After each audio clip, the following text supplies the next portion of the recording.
사랑하는 독자 여러분, 안녕하세요. 유나의 달콤한 이야기에 오신 것을 환영합니다. 이 이야기를 즐겁게 들어주셨으면 하고 좋아요와 구독도 잊지 말아주세요. 그럼 이야기를 시작해 볼까요? 제가 지방에서 일하는 건축 엔지니어입니다. 결혼한 지 2년이 되었고 저는 이제 26살이 되었습니다. 아내와는 약 3년간 연애한 후 결혼했기 때문에 신혼의 신비로움은 이미 사라진 지 오래였습니다. 그러던 중 아내가 임신을 하게 되었지만 심한 입덧으로 고생했습니다.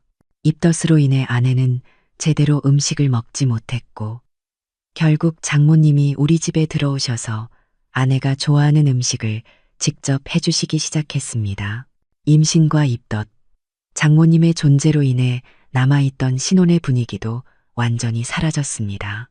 장모님은 현재 49세이시고 장인어른은 7년 전 교통사고로 돌아가셨습니다. 장인어른이 돌아가신 후 장모님은 한때 재혼을 고려하셨지만 아내의 말에 따르면 그 남자는 사기꾼이었다고 합니다. 장모님은 실제 나이보다 10년은 젊어 보이시며 지금도 아름다우신 분이십니다. 오래된 사진을 보면 눈부시게 아름답다는 표현이 딱 어울릴 정도였습니다. 하지만 아내의 건강을 위해 애쓰셨음에도 불구하고 우리는 유산이라는 아픔을 겪어야 했습니다. 잠시 본가로 돌아가셨던 장모님은 아내의 자살 시도로 인해 다시 우리 집에 오게 되셨습니다. 아내는 욕실에서 수건거리로 목을 매려 했으나 다행히 거리가 부러지면서 기절한 채 발견되었습니다. 그 후로 장모님은 우리 집에서 함께 지내시며 밥을 해주시고 빨래도 돌려주십니다. 제가 빨래는 제가 할 수 있다고 말하면 장모님은 그럼 내가 할 일이 없어 지루하겠다며 청소까지 하십니다.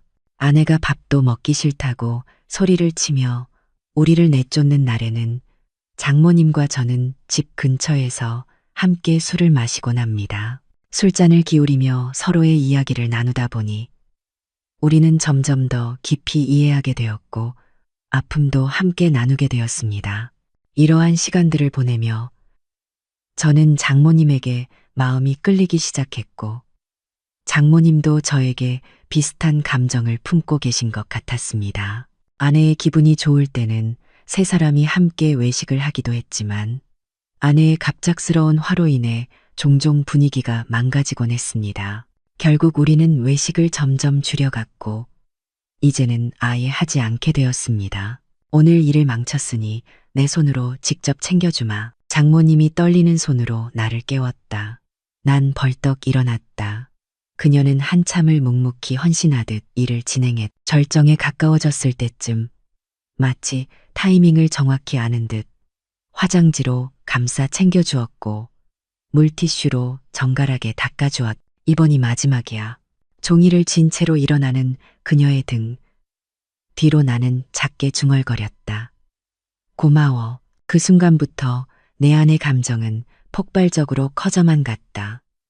하루 종일 그녀 생각뿐이었. 예전 같으면 용서받을 수 없는 마음이라 여겼을 테지만 이제는 그런 죄책감은 온데간데 없이 사라졌다. 오히려 아내 해리에게는 더 상냥해졌고 장모님에게는 애틋한 장난기마저 섞인 편안함이 생겼다.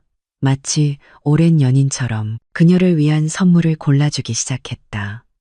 갱년기 여성을 위한 건강보조제라든가 유명한 보거탕 집에서 그녀가 좋아하는 음식을 포장해 오곤 했다. 주방에서 뒤에서 살짝 안으면 그녀는 밝게 웃어주었고 가슴을 스치는 내 손을 흘끗 쳐다보기만 할 뿐 막지 않았. 해리와는 누리지 못한 신혼 같은 나날들이었. 금요일 밤 친구들과의 술자리에서 돌아온 나는 문을 열며 평소와 다름없는 집안을 바라보았는데 어딘가 묘한 이상함이 느껴졌. 불빛이 평소보다 어둡다. 심장이 쿵쾅거리며 장모님 방문을 먼저 열었다. 해리 방을 확인할 용기는 나지 않았. 그녀가 불빛 아래 모습을 드러냈다. 눈빛은 무겁고 빛이 없었다. 속으로 뭔가 크게 잘못됐다는 경고등이 켜졌다. 해리는 병원에 있어. 다시 약을 먹었단다. 위세척을 했고 상태는 안정적이니 내일 퇴원할 예정이라고. 전화했는데 네가 안 받더라. 나도 방금 돌아온 참이야. 전부 버렸는데 언제 또 구한 거지? 너는 괜찮아? 내가 물었. 괜찮아요. 그녀가 대답했다. 샤워하고 나오는 게 좋겠네요. 샤워를 마치고 나오니 그녀는 식탁에 앉아 있었고 표정은 멍하고 멀어 보였다. 나는 다가가 조심스레 그녀의 어깨를 감싸 안았다. 그녀는 내 손을 잡고 조용히 말했다. 우리 한잔할까요?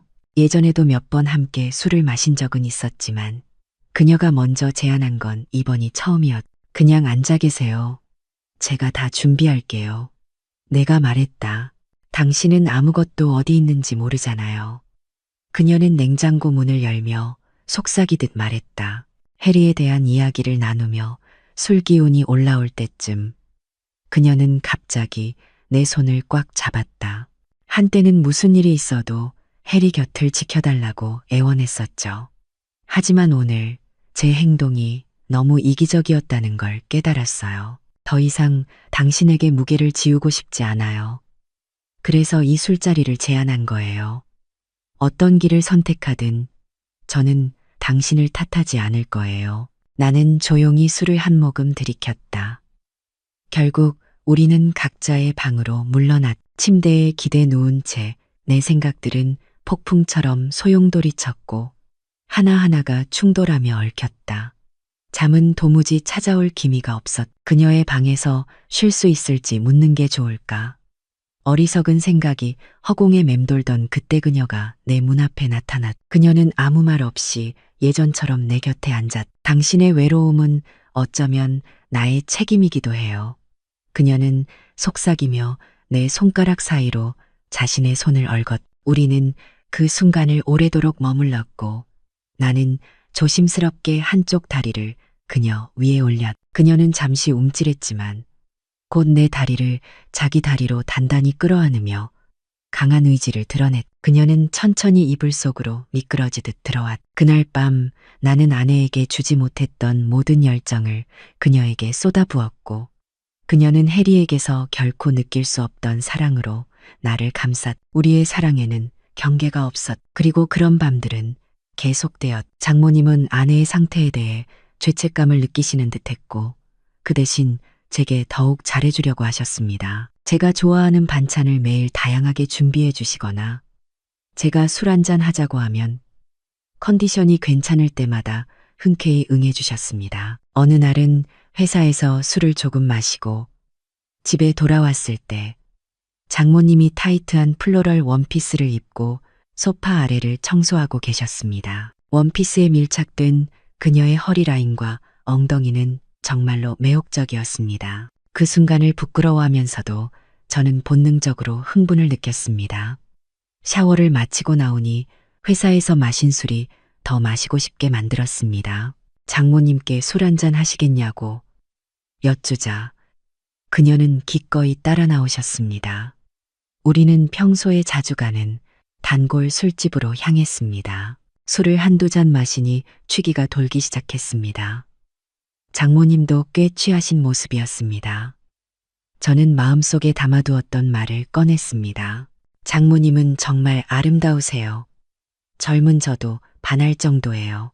장모님은 뭐하러 그러세요? 이젠 다 늙었는데 라고 답하셨지만 저는 아직 젊으십니다.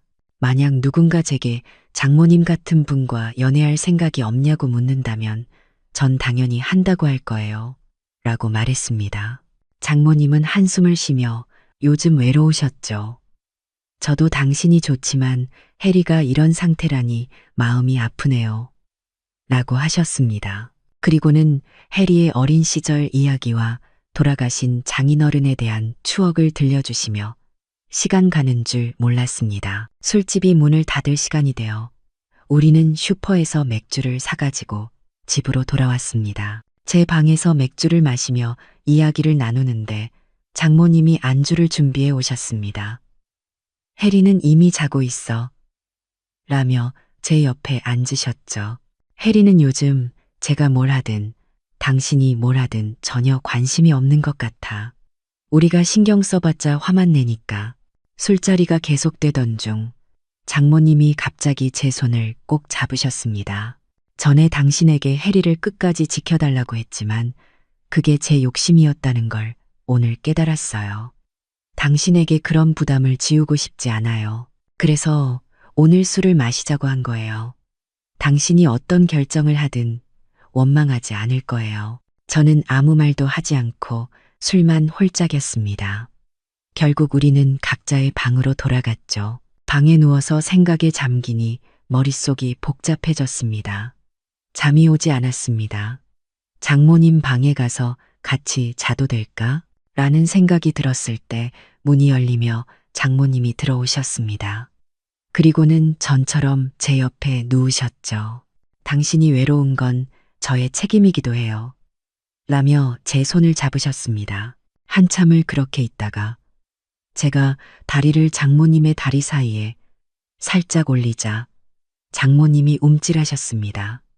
하지만 이내 제 다리를 감싸며 꼭 잡아주셨죠. 장모님은 이불 속으로 들어오셨습니다. 그날 밤 저는 아내에게 줄 수 없었던 모든 것을 장모님께 쏟아부었고 장모님은 해리가 제게 줄 수 없었던 사랑으로 저를 채워주셨습니다. 우리는 헤아릴 수 없이 많은 사랑을 나누었습니다. 그리고 이런 날들이 앞으로도 계속될 것 같았습니다. 따끔한 열기가 얼굴을 타고 올라왔다. 내일 그녀와 마주해야 한다는 생각과 해리에게 이 사실을 털어놓을지의 고민이 머릿속을 떠나지 않았. 바로 그때 문이 다시 열렸. 조용히 들어선 장모님이 내 옆자리에 앉으며 천장을 향해 말했다. 오늘 일을 내일까지 끌고 가면 더 불편할 것 같아서 밤새 처리하고 잊어버리려고 왔어. 나는 마음을 가다듬고 그녀의 옆 얼굴을 흘깃 바라보았다. 긴 침묵 끝에 그녀의 손이 내 바지 속으로 파고들었다. 천천히 그러나 단호한 목소리가 이어졌다.